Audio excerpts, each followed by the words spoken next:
Hey guys, I was studying this morning John chapter 19 when it talks about the death of Jesus, and the Spirit just really spoke to my heart when it came to specifically how Jesus died. So, not the fact that he was crucified, but the way that he left this earth. So, John chapter 19, verse 30, it says, "When he had received the drink, Jesus said, 'It is finished.' With that, he bowed his head and gave up his spirit." It didn't say that he bowed his head and died. It said he bowed his head and gave up his spirit.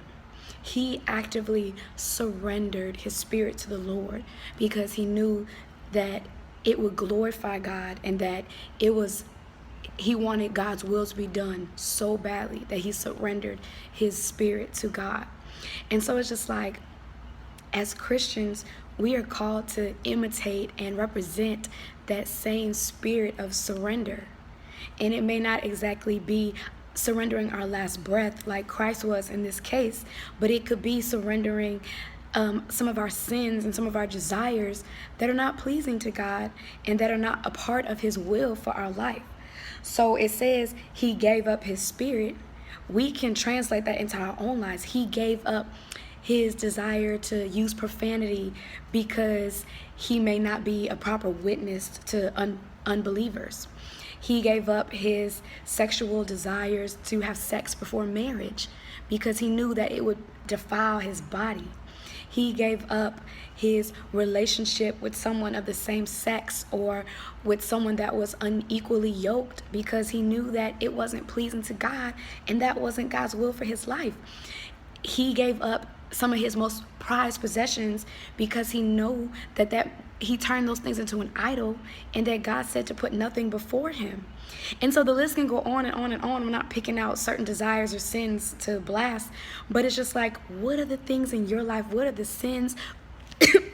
Over here choking.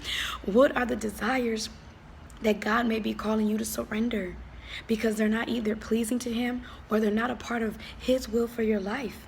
And are you willing to do that? Are you willing to pick up your cross and be like Christ and give up whatever you have to give up for God's glory to be shown on this earth and for his will to be done in your life?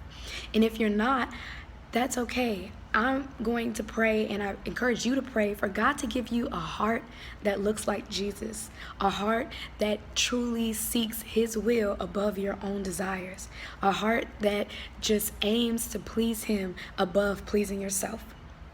So I hope that this message will encourage you and that it will just push you to evaluate how far you're willing to go for God's will to be done on this earth. I love y'all, and I hope that y'all stay encouraged throughout this week. Bye.